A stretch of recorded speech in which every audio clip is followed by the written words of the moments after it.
More than 150 wildlife photographers have contributed to a charity photo book series that puts a spotlight on some of the animal kingdom's most majestic creatures.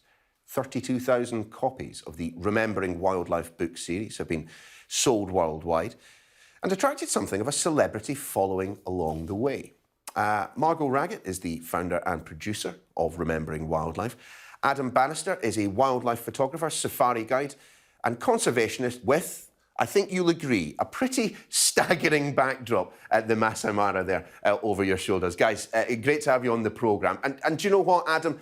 Since you've got the wonderful view, you can stay put for a second. Margot, just tell us a little bit more about the series and how you were inspired to start it.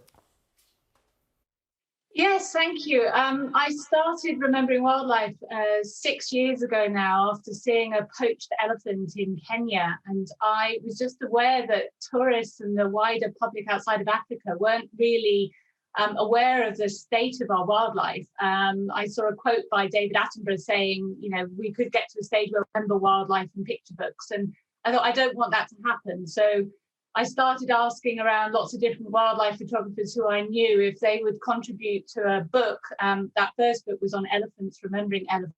And it was so successful that it born a series. And we're now just crowdfunding for our 6th book in the series, which is going to be Wild Dogs.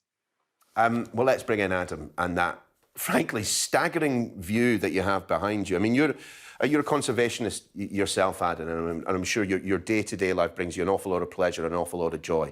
But, of course, part of the reason that projects like this are necessary is because so much money has been lost to conservation projects because of a lack of tourism. I mean, how have you been seeing that impact the part of the world that you're speaking to us from?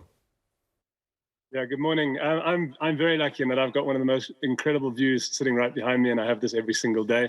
Of course, looking down on the Masai Mara, arguably one of the greatest wilderness areas still left in Africa. And as you're saying, it's very, very dependent upon tourism. And in the last year or so, we've been very heavily hit by tourism, by lack of tourism. And of course, the majority of the funding that comes into parks like this and across Africa comes through the gate fees, through the park fees, and with tourists not really traveling as much as they were, we're having to look at alternative means and alternative ways of raising money to put back into conservation. And projects like Remembering Wildlife are doing exactly that. So this is what we really need to be focusing on at this moment as well. I mean, Adam, in your part of the world, Adam, in this part of Kenya, I mean, where are the pinch points? I mean, where is the pressure on the local animal population? Which are most at risk for you? Yeah, so if you look at this specific case of the Masai Mara here in Kenya, it's the peripheries, it's the borders, it's where the protected land slowly starts to end, and then the human population, which is ever growing across the world, that zone where the two touch, that is the conflict zone. And there you can see some images coming across of wild dogs and a motorbike. It's real, it's raw, it's where it's happening. It's that interface, and as we look at an ever-growing human population, so we will continue to see more conflict, and projects need to start to look at the human-based side of things, because if we are to preserve animals going forward, it's not necessarily in the national parks, but it's in fact on the outskirts, and rewarding those communities who live with these animals. Margot, Russell Crowe, Michelle Pfeiffer, Chris Martin, Pierce Brosnan, no, not the guest list for My Last Party, but people who are supporting this particular project. I mean, we understand that celebrities often gravitate or flock towards environmental or ecological causes, but a cast list like that is a boost to a project like yours. It definitely is. I mean, we've had amazing support from the celebrity world, but I put it down to the quality of the books we put together. As you said, 150 of the world's top wildlife photographers, from Franz Lanting, Jonathan Abbott, Art Wolf, all donated their best work for these books. So they are some stunning collectible items. And I think as soon as we put a book into someone's hand, like Pierce Brosnan there, they're happy to support us, which is really giving us a boost and spread the word about us for sure.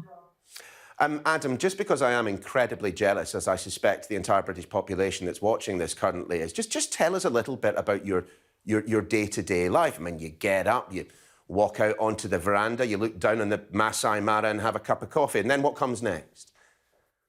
Yeah, so I'm based at a luxurious safari lodge called Angama Mara. And I literally run a photographic studio at the lodge. My day today is actually going out first thing in the morning, so at sunrise, and I'll spend 4, 5, 6 hours driving around the Masai Mara photographing animals. I'll then return back to the studio and I'll spend a lot of time with guests. I'll do a lot of editing classes, photography classes, and then I'll also do a lot of work with the park and with any NGOs that are working in the park to try and help them to tell their stories about the work that they're doing.